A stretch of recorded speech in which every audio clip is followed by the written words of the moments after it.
Abolition is for Everybody is a podcast that tackles the sometimes difficult conversations around prison abolition. I'm Ra. And I'm Lee. We're excited to talk about the possibilities and realities of abolition in today's world with you. Join us for a friendly talk, sometimes with guest experts.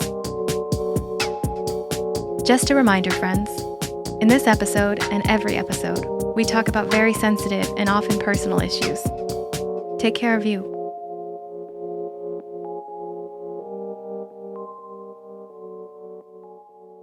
While I was inside and I was going through different institutions, even the criminalization or the dehumanizing or the stigma that was around folks that were dealing with mental health issues was also relevant for people that were incarcerated.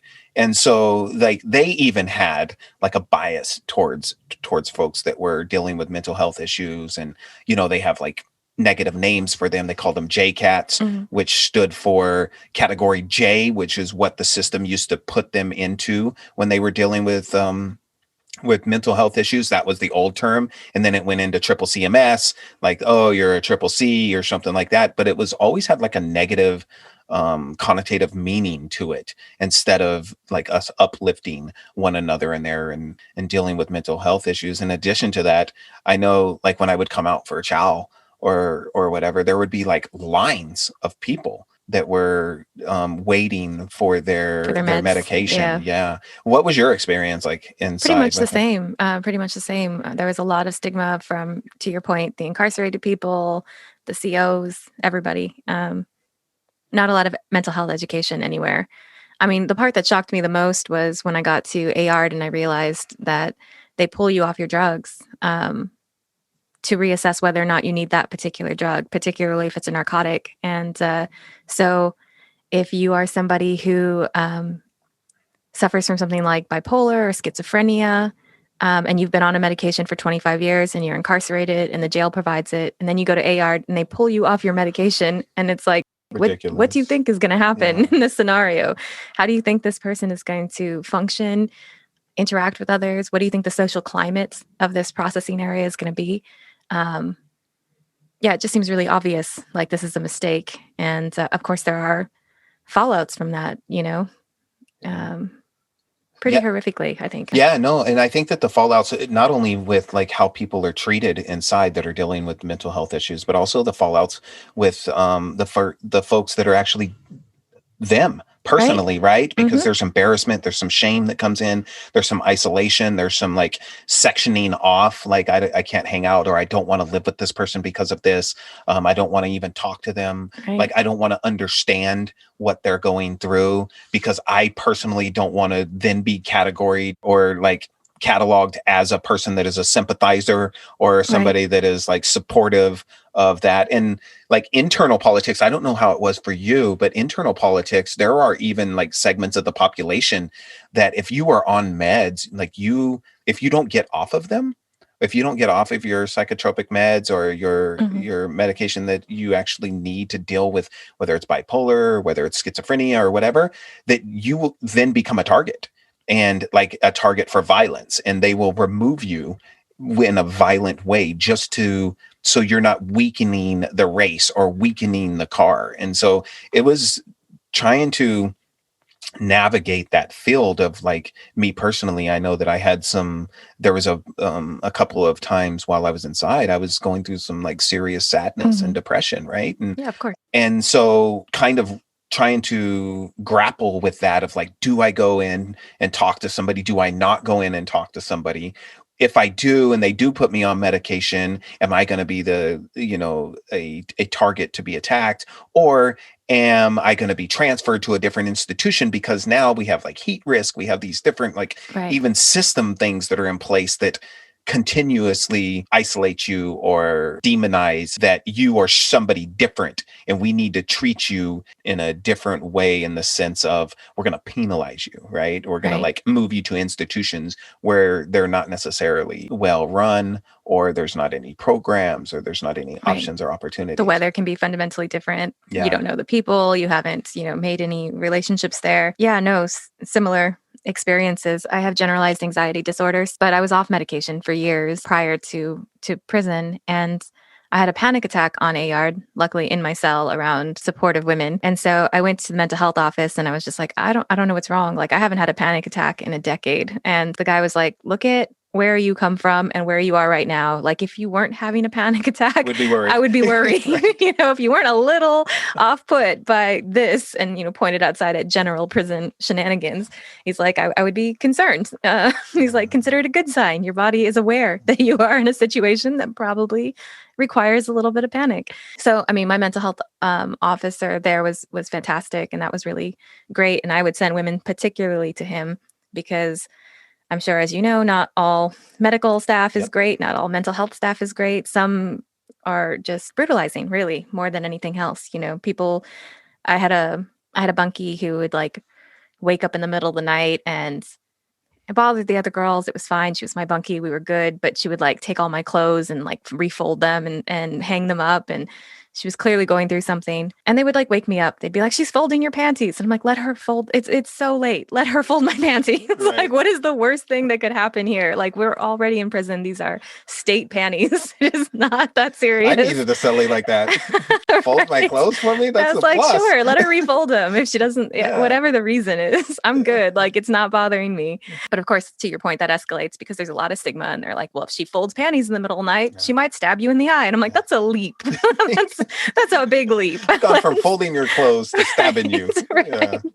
But erratic behavior is so alarming inside, when sure. everything is so regimented and you have this situation where somebody is just doing something outside of the norm, especially like if you're doing something outside of the norm, when the risk of that is jail, or a rubber bullet, or, more time, then it's like, you're really not able to control this. Yeah. And that element, I think, is really frightening to the people inside. And then fear creates the same scenarios that puts people inside. It's funny that you call it jail. Because I know exactly what you mean.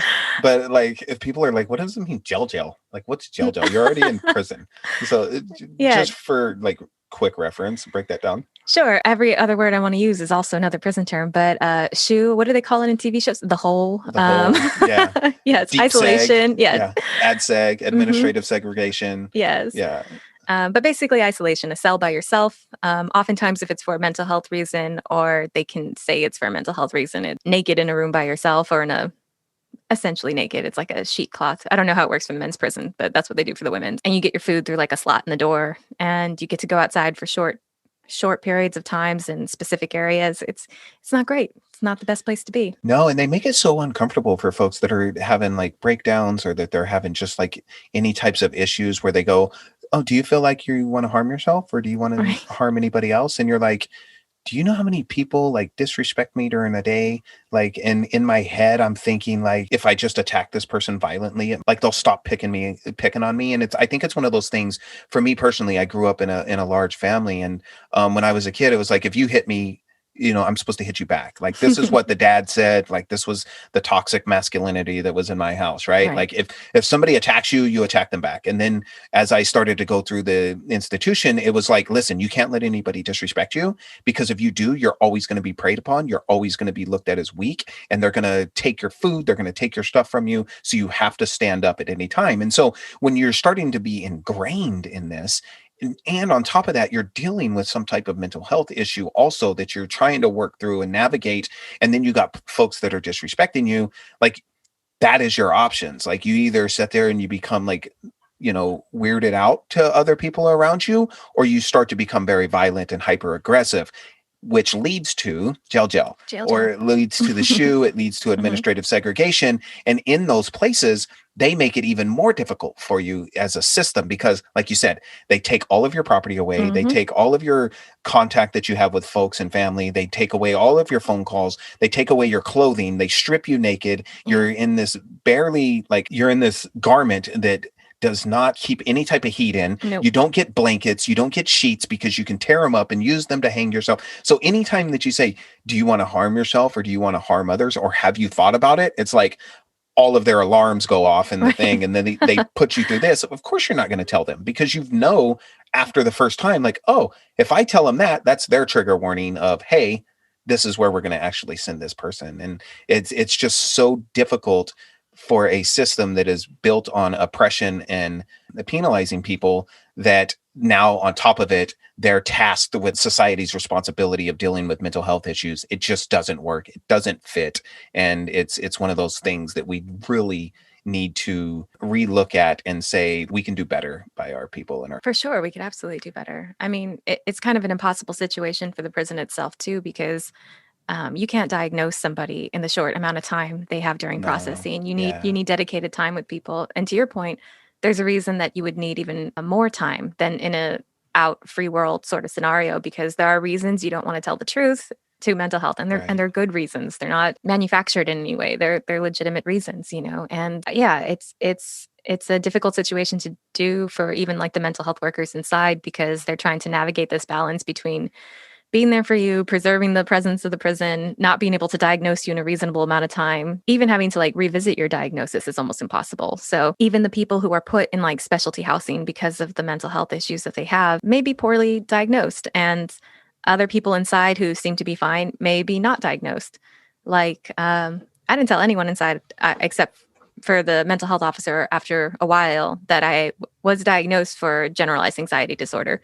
That would have prevented me from being in the fire camp program. That would have had me doing 3 or 4 months more time, because I would have had to be on pills. Right. Pills are not allowed when you're out in the wildlands. So, and I don't think I'm uncommon and an uncommon story when it comes to things like that. I think a lot of people are hiding their diagnoses For if sure. they have them, because there's really no benefit in you in doing that, you know, in sharing it, I guess. You know, it's one of those things too with, I don't know about generalized anxiety disorder, but I know that folks that would deal with the anxiety while I was in, or they would deal with like hyper stress with the classes that I used to run, we always used to have like a breathing period at the very beginning of the classes. We actually started a yoga class there. We actually started like these different, we had a meditation class. And so we were trying to implement things that were peer led in order to help folks or assist folks through these common occurrences that are not like schizophrenia.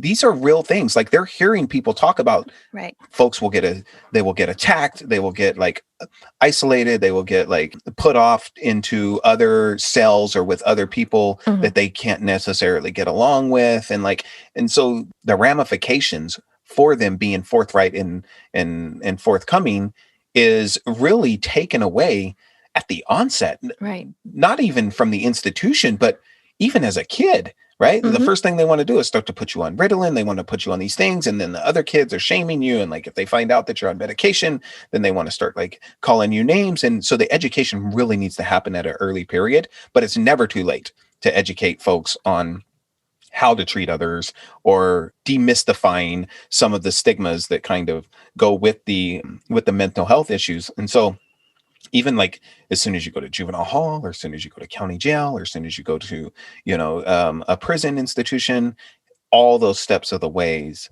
they have there's a stigma that goes around mental health issues. And it's saddening, but it's also an opportunity for the folks that are like aware of it to be able to step up and try to like defend them, but also educate the others that are like operating out of ignorance. No, I totally agree. I guess one of the most frustrating things about mental health stigma to me is that everyone I've run into personally, whether that be at prison, college, work, is genuinely interested in providing the best environment for the people around them. Like I remember in jail, the woman in the bunk next to me, we call it the sidecar. She had seizures. And one of the other women in the room had a daughter who had seizures. And so she was like, this is what you do. And I just remember everybody in that tank, everybody in that room, 40 women, were just gathered around her. No other conflicts mattered in that moment. We all wanted to know how to take care of somebody who was having a seizure, and we practiced and we learned. And I think those types of skills are super important to have. And though the fire camp program was not great for me, left permanently disabled and all that, but I'm really glad I learned some EMT skills, because it's kind of reassuring to know that I can take care of my community with, my hands and a couple tools. And I just wonder, like with mental health stigma, how similarly that is, like if you say, here are 3 things you can do to make your child's life easier if they have anxiety. I know when people find out I have anxiety, because I'm a fairly neutral person, I would say. I don't exactly seem the neutral, just neutral, a nice gray of a human. But they seriously wonder, because as a child, there are kids having panic attacks and crying a lot because of these things. And they ask for basic things they can do to make their child's life better. And it's heartbreaking to know that people are just willing to ask a total stranger about their kid just to come up with one tiny thing they can do to make their kid's life a tiny bit better. And that information isn't freely available, that they have to jump at the chance that someone's going to be as open about their mental health issues as I am, Yeah, no, and I think this is a really good segue into our guest today, Kat Brooks, because she is part of an organization that is trying to bring different organizations together, different communities together, to be able to, what we've been talking about, just educate folks, demystify the stigmatizations. I always have problems with that word, but also, to eradicate the state violence from our communities. And so this right here will be a really cool interview, I think, that we're going to have, and for her to be able to, talk more about her organization and kind of what she's doing and what they're doing, and how we can all get involved to be able to support getting rid of those biases that kind of happen. See how I changed it from stigmatization because I that's went the to key. bias, Change right? it to the word that's easier to say. It's a skill set.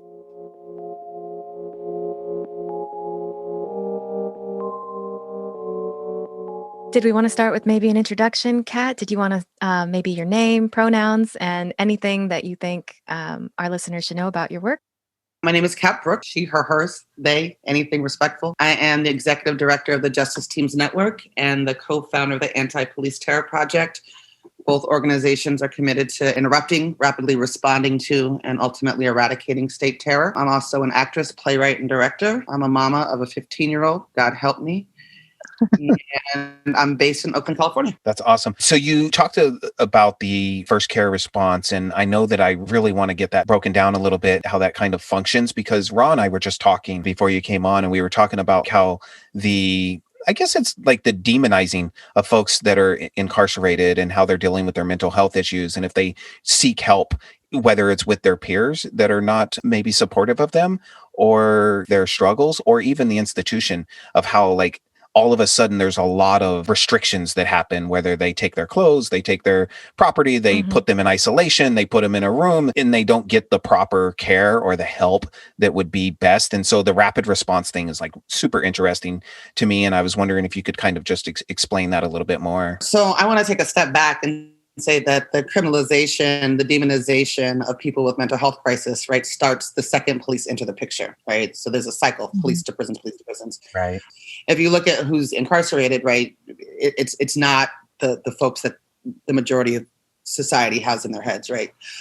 It's people that have mental health issues, people that were numbing from the mental health issues that white supremacy in the United States creates, utilizing substance abuse, mental health issues generated by trying to survive impoverished conditions in the richest country in the world. So we meet mental health issues with criminalization instead of compassion. And so our mission really with Mental Health First is to cut that off at the pass, right? And to provide an option that is not state related to respond to mental health crisis. I mean, I think the other thing that I would say is that the other thing is that people, when you say mental health crisis, they immediately think, a Western diagnosis, right? Schizophrenia, bipolar, et cetera.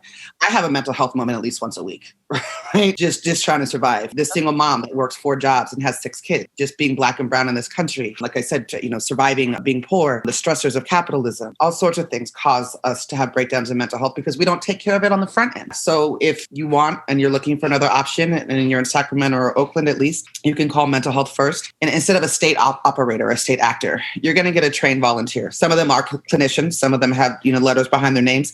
Some of them are just system impacted folks who have experience trying to navigate getting mental health supports in the very broken system that we have that is Western medicine. What a phenomenal initiative. There's really nothing like it, not done through this, but it's an awesome success. I think that's fantastic. And I guess I have a question about a word I read on the website, which was healing justice, or an expression, I guess, on the website. What does it mean, and how does it play into this system of rapid response? Healing justice is relatively new to being a cornerstone of our work. I was raised in the old school of organizing, which meant you smoked, you drank, and you worked yourself to death, right? And that was the sacrifice you made for the people. And while this work has been in existence for quite some time, for us, it became really clear, particularly in our work with families, right? And the trauma that they carry with them from the moment that they learn that their loved one has been stolen by the state and onwards forever, that we were missing a key piece of the work. And so healing justice is about sustaining your heart, your mind, your health,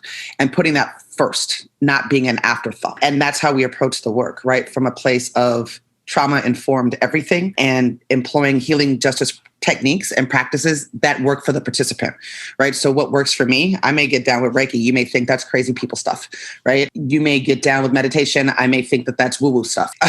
So it's really participant-centered, and it's also trying to make sure that the modalities that you're utilizing are appropriate for the communities that you're serving. Brought this up to Ra earlier about how it became like a criminalization of mental health issues. And I thought it was connected to, it's probably connected even further, but if we're in California, I thought it was connected to the Reagan era, where they started shutting down all of the mental health hospitals or any of those and started criminalizing and locking people up. And then we had like this big boom. And I know it was related to the crack epidemic and the war on drugs and this type of things, which for me personally, from just my experience, having a drug issue in my past, that it was connected to my depression. It was connected to my anxiety and my stress and my things. And so where did the like criminalization from your standpoint come from of mental health issues? I'm by no means a historian, but I have the same narrative you do. I mean, really, you can start with the Kerner report, right? And the war on drugs. Honestly, that's where I would go. And that's where our resources as a result of that report, which basically said that Black and brown communities were on the verge of rebelling, where they ripped resources and supports out of our community and replaced it with a militarized police state and an even more violent carceral system. Then Reagan followed up that blow with, he did open up the mental health hospitals. And by open up, I mean defunded. And that's a lot of times when we talk about defunding, those are two of the first big incidents that we're talking about. And when we're talking about refunding, we're talking about giving our communities the resources and supports that were robbed from us. And then, of course, that was compounded by the crack epidemic, not just the utilization of that drug, but the violent militarized way to which this country responded to that epidemic, which, depending on which version of history you ascribe to, all of that was done intentionally, which is my belief, that our communities were flooded with crack cocaine in direct response to the Black liberation movement, right? One of the most powerful movements we've seen in this country. And I love how you earlier and in this answer too, like designated the difference between like Western mental health diagnosis and everything else. I'm Mexican and Indian, and both of my cultures have very old ways of dealing with what I guess we would call self-care here now too. And it makes it like, I wanted to ask you why it was important. I mean, we know why it's important, again, singing to the choir, but we want other people to know, why is it important that we address these stigmas, and why is it important that we particularly create these pathways for mental health? And I think, one part of the answer you kind of already gave, which is like, it's kind of a reclaiming of these cultural rights that were militarized against. And I think that part's just kind of beautiful. But I'm sorry, I got distracted. But yes, why would you say that it's important to address and destigmatize mental health as like a forefront focus of abolition or other type of work like this? I think a couple of things. I think one, and I alluded to this a little earlier, right? If we're not sustained and healthy, we can't sustain and heal our communities, right? That's one. Two, I firmly believe it is impossible to be Black, brown, Indigenous, poor, queer, trans in this country and deal with the racism, bigotry, hatred, prejudice. I mean, it goes on, and not somewhat lose your mind. I mean, I talk about it with one of my theater mentors, actually, often. And I'll just talk about Black people. Mm-hmm. If Black people actually sat with every day, if we were wholly present with what has been done to us, if we think deeply back to being kidnapped from our home, stripped of everything and everyone we knew, brutalized, tortured, raped, used for chattel, if we really sat through what Jim Crow really was, if we really sat through what the Black codes did, if we really sat through what was done to us in the struggle for civil rights, if we really sat with that shit, we would lose our minds, right? We would lose our minds, or we just start killing people. I mean, let's be real, right? And so there is a daily practice, whether we're conscious or subconscious of it, of suppressing that and pushing it down. And while, mind you, facing daily assaults, right? So it's not like we have this egregious, horrible history and then shit just stopped and got better, right? And that we live in a place where our souls and spirits can thrive. It's all of that on top of daily assaults. And it's my belief that the suppression of that reality, the maintaining of our sanity in order just to be able to do the daily tasks that we have to do to be able to keep a roof over our heads and feed our children, that requires an enormous amount of mental, spiritual, psychological, and physical and emotional energy. And it's my belief that if we don't deal with that on the front end, it manifests itself in all sorts of unhealthy ways. And so we have to prioritize the healing of ourselves. We cannot look to the oppressor to liberate us from any of that pain or that trauma, because that would require the oppressor to admit that it's an oppressor, and that's never going to happen. And so if we're going to engage in successful liberatory struggle to rebirth, reimagine, recenter healing justice practices in our daily lives. Which is a perfect segue into abolition and prison abolition. Our favorite topic. Right. Connecting the two, how healing justice and how like a holistic approach towards not only the destigmatizing of mental health and the struggles that folks may have, but also connecting it to like making our communities whole. Like you said, owning up, facing what has happened in the past and stop suppressing it. And this goes for all cultures to be able to do, even the colonizers, folks that have the folks in history that have been a part of it that also are not, they're saying, oh, that's happened in the past. That doesn't have anything to do with me. But as we all know, it is all connected, right? It is all making it's rearing its ugly head in our society today, and it'll continue to do. It will continuously do that until we actually face it. Can you just kind of share about what you're thinking? The biggest conversation that I'm having with people about prisons right now, particularly, is we're moving down this defund refund pathway, right? And its connection to abolition is around this idea of safety. Right. And safety is a part of mental health, right? Waking up in a neighborhood, not worrying about walking to the store, not worried about, becoming, I'm using air quotes, victim of violent crime, sexual assault. I mean, right. Living in a place where you're not worried about food, right. Or housing, or keeping your lights on. Everybody wants those things. What is asinine and insane about the conversation that we're having, the fight that we're having, is that there's absolutely no data that demonstrates that prisons do any of that. Right. That locking people in cages brings any semblance of safety. None.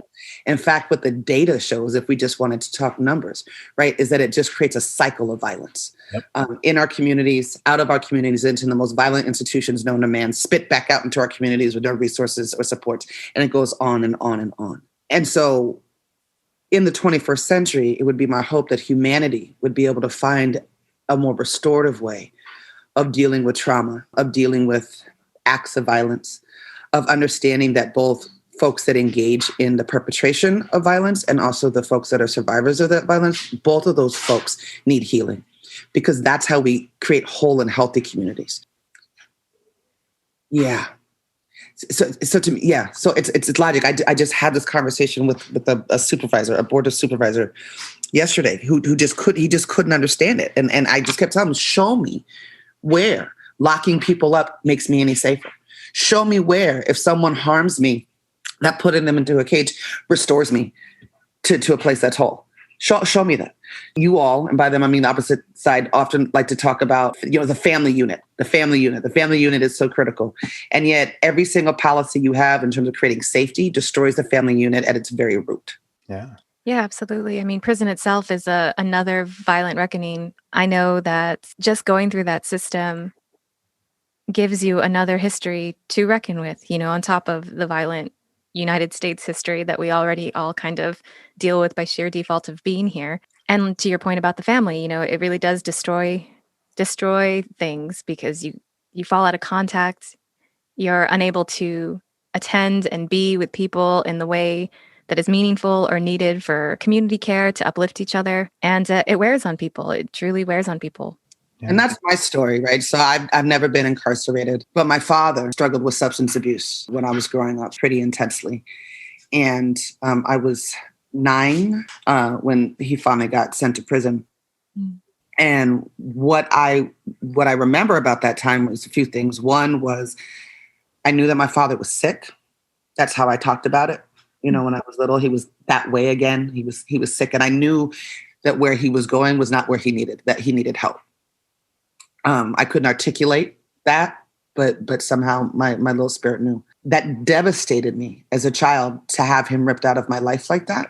And it had lasting impacts, both in terms of my own substance use, in terms of the type of men that I dated, in terms of my self-esteem, and I mean, all of the shit. And it did rip us apart because I went from the grief, phase as a kid to, preteens who are assholes to where I refused to respond to his letters. So they were just blocked. They would just go unopened, and I refused to take his calls. I now, of course, feel horrible about that. And then the last piece for me, I mean, the big blow was he had a directive that no one was to bring me to come see him. We didn't want me to see him there. And we're still rebuilding, right, from that time to this day. And he was a vet, which far too many of our folks that are incarcerated are. And so he's still working through all of that trauma. And on top of the trauma of being incarcerated, and then, of course, the trauma of our devastated relationship. So none of that made him get sober. None of that created any healing for the community. None of that made it difference. But the impact, the consequences, right, were lifelong. Yeah, and it feels like, I think sometimes it's often overlooked when they're making policies that deal with community issues, that they're not even a part of that community, which is a whole nother story. One of the things with the family dynamic and breaking them apart and separating them, as kids, we're taught to talk about our feelings, right? If we're feeling something, our mother or our caregiver, they're like, tell me about it. What are you feeling? What are you going through? Right.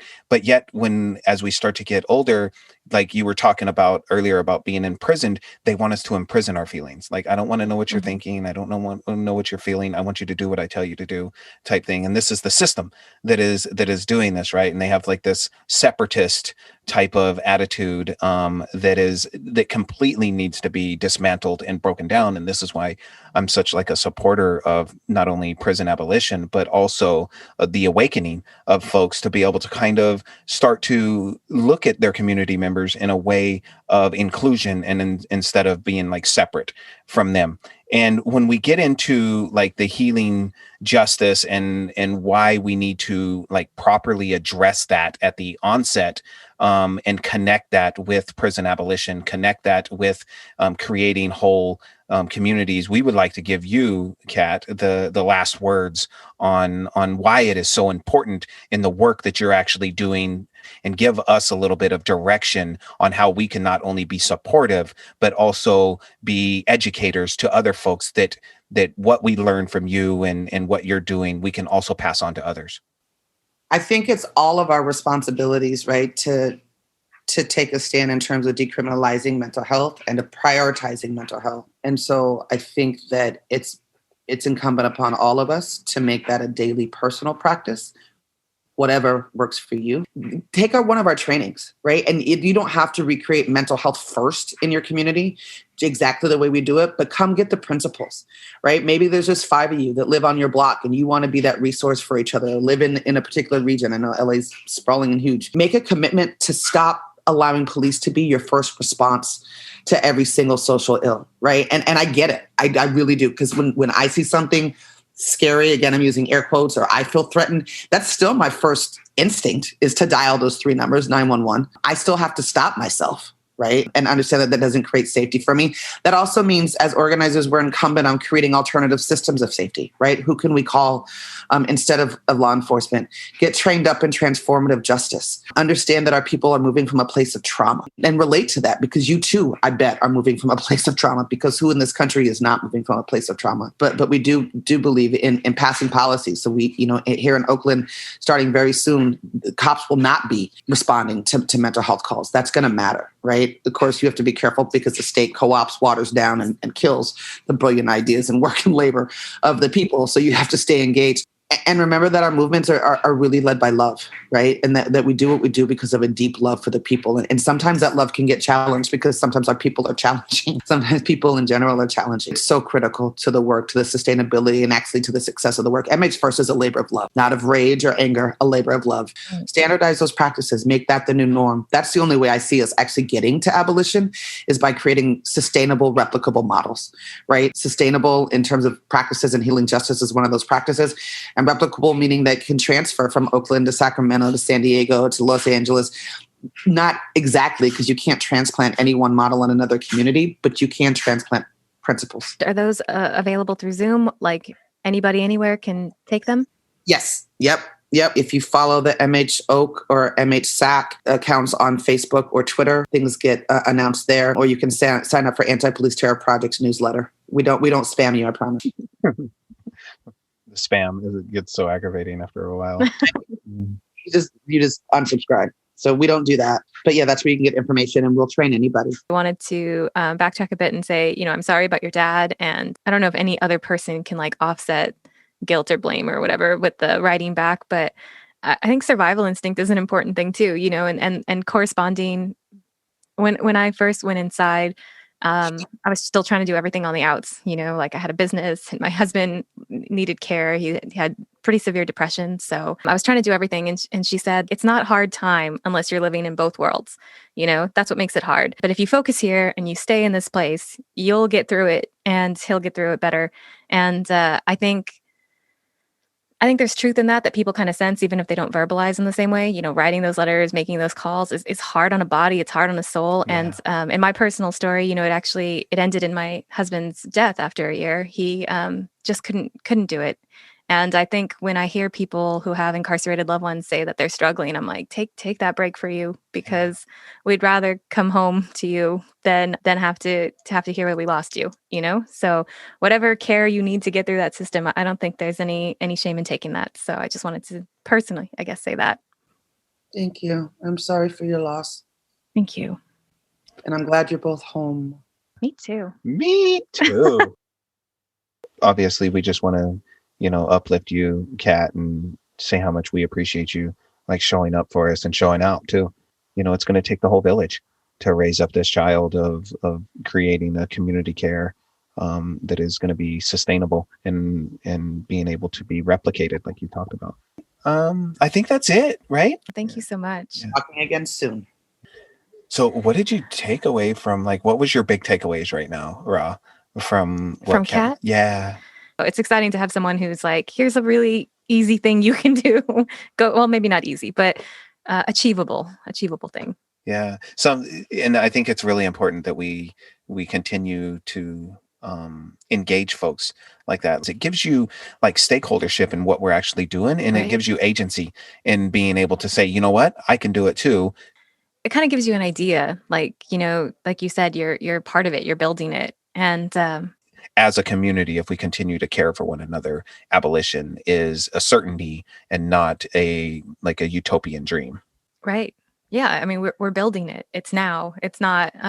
It is kind of a dream, but it's also a really achievable one. It's not that outlandish when you start breaking it down. And I feel like that's what Kat really contributed to the conversation, is that this is now. There are things you could be doing right now that are building that. It's happening right now, and you can get involved.